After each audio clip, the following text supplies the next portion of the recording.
Hi, Dr. Marlette. This is my assignment 2 recording. For my placement, I am at Wolfridge Elementary in Bunker Hill. I'm with 5th grade. My CT is Michelle Dugan, although during this assignment, I did have my other cooperating teacher, Joe Benar, help me with that, and my lesson was a Play-Doh lab. Some features of my school is that I have 5 students with IEPs and 1 student with a 504 plan.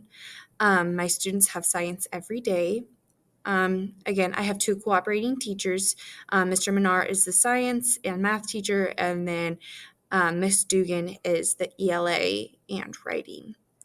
I ran the lab myself, and Mr. Minar helped by passing out materials with me. Some resources that I used during this lesson was the smartboard, digital scale, and then the worksheets I created. For my Play-Doh lab, the goal was that my students would be able to identify whether the Play-Doh is a mixture or a solution by conducting an investigation, recording observations, and explaining their reasoning through writing as well as illustrations. They did I can statements. I can explain the difference between a mixture and a solution by observing how substances combine and if they can be separated. This objective is observable. Students write, draw, and record, and are measurable through their worksheet and their responses, as well as the class discussion. It's a mixture or a solution. Students will recognize and identify that creating Play-Doh is a solution. For the materials, we used all-purpose flour, salt, cooking oil, warm water, food coloring, measuring cups and spoons, mixing bowls and spoons, scale, Play-Doh, lab worksheet, paper towels, and trash can. For our methodology, it begins with a question. It follows a set procedure. The concept is known by the teacher in advance, additional supporting documents, and science and engineering practices. For beginning with a question, I started the lesson by telling the students that we were going to be discovering if Play-Doh was a mixture or solution. After that, I had us read this I can statement as a class. I can explain the difference between a mixture and a solution by observing how substances combine and if they can be separated. After this, students led the discussion for determining the definition of the following terms. What is a mixture? What is a solution? And what is the law of conservation of matters? The students were presented with the formal definitions after the student-led discussion. Following this, the students made educated guesses about the following statement. You can or cannot separate mixtures easily, based off the information that was provided to the class in the discussion and as the formal definitions.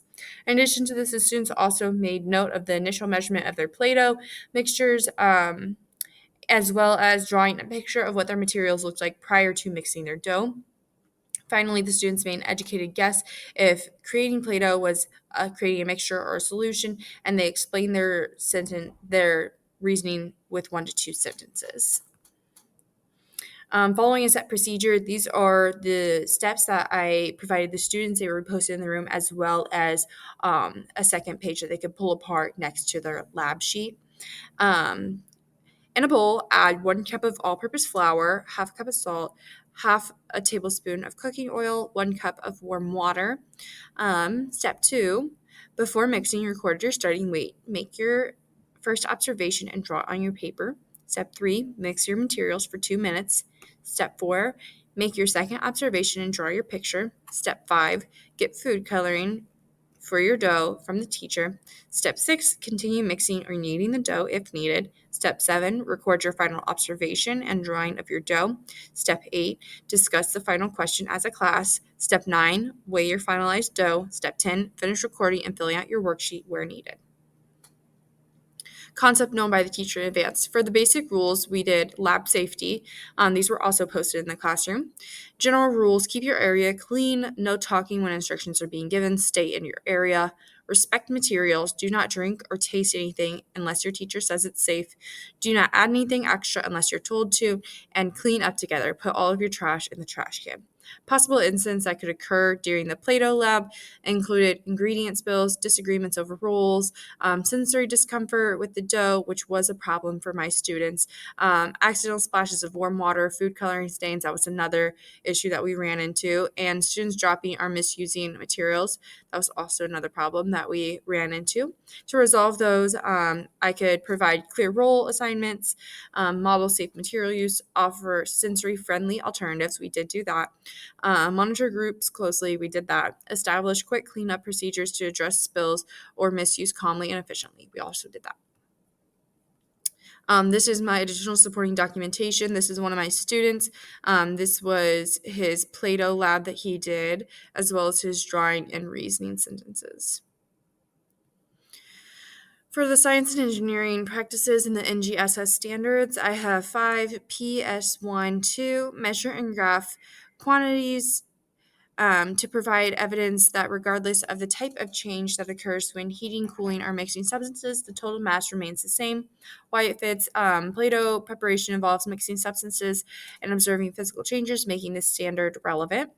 5PS13, make observations and measurements to identify materials based on their properties. Why this fits. Students observe and compare the textures, colors, and consistency of different Play-Doh mixtures to identify how ingredients and properties affect the final product.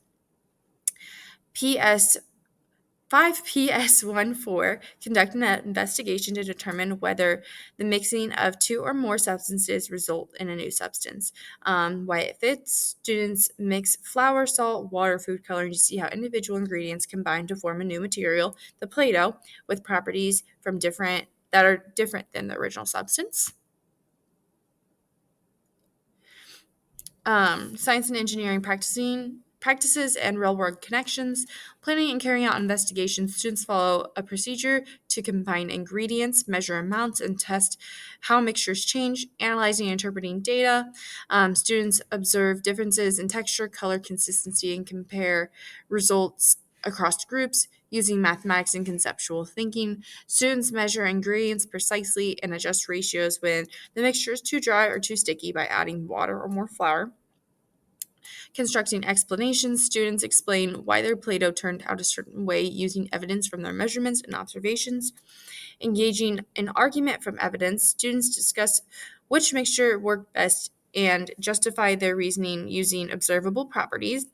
Real-world connection and real-life people use the same process as the Play-Doh lab when bakers, chefs, chemists, and product designers measure and mix and adjust ingredients to create new materials, showing students how understanding mixtures and material properties is essential in everyday jobs and industries. Important concepts and using the 5E model, engage, explore, explain. Important concepts, mixtures and solutions, understanding how substances combine and how their properties can change when mixed. Physical properties, observing texture, color, and consistency to identify materials and compare results. Cause and effect, recognizing how changing ingredient amounts like water or flour affects the final product. Measurement and accuracy, learning how precise measurement impacts specific scientific observations. Scientific inquiry, following procedures, asking questions, and making predictions based on observations. Using the 5E model, engage students, look at different types of dough, familiar products, bread, slime, clay, discuss how they think they are made, sparking curiosity about mixing ingredients and creating new materials. Explore, students work in groups to follow a Play-Doh recipe, measuring ingredients, mixing the substance, and observing how the texture and properties change as they combine materials.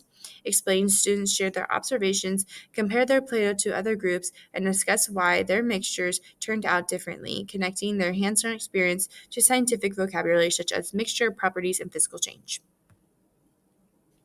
For cross-cutting concepts and the big idea, cross-cutting concepts, cause and effect, students see how changing the amount of water, flour, or salt directly affects the dough's texture and consistency. Structure and function, students recognize that the structure of the Play-Doh, soft, firm, sticky, determines how it can be used or shaped. Patterns, students observe consistent patterns in how ingredients have behave when mixed. For example, too much water creates sticky dough. Stability and change. Students examine how mixtures can change properties but remain the same substances. For the big idea, when substances are mixed, their physical properties can change in predictable ways, allowing us to understand, design, and create materials used in everyday life. For cross-cutting concepts, students learn that properties of materials change based off how substances are combined, helping them recognize patterns, understand cause and effect relationships, and to make sense of how materials are created and used in the real world. For learning environment, structure, phenomenon oriented, use of teams, literacy rich, and safety. Phenomenon oriented. Their learning environment is centered on the phenomenon of how mixing different substances created new materials with unique properties, allowing students to observe real tangible changes as they make Play-Doh and connect these changes to scientific concepts. Use of team. Students work collaboratively in small groups where a member has a defined role, such as a measurer, mixer, recorder, or materials manager, promoting cooperation, communication, and shared responsibility throughout the investigation. Literacy rich. The classroom incorporates scientific vocabulary, procedural text, observation charts, and discussion prompts so students engage with reading, writing, speaking, and listening skills while carrying out the investigation and explaining the results. Safety. Clear safety expectations were established, including handling materials carefully, using warm, not hot water, cleaning spills immediately, and keeping food coloring away from eyes and mouths, and following procedures calmly to maintain a safe and orderly scientific environment for all students. That is all. Thank you.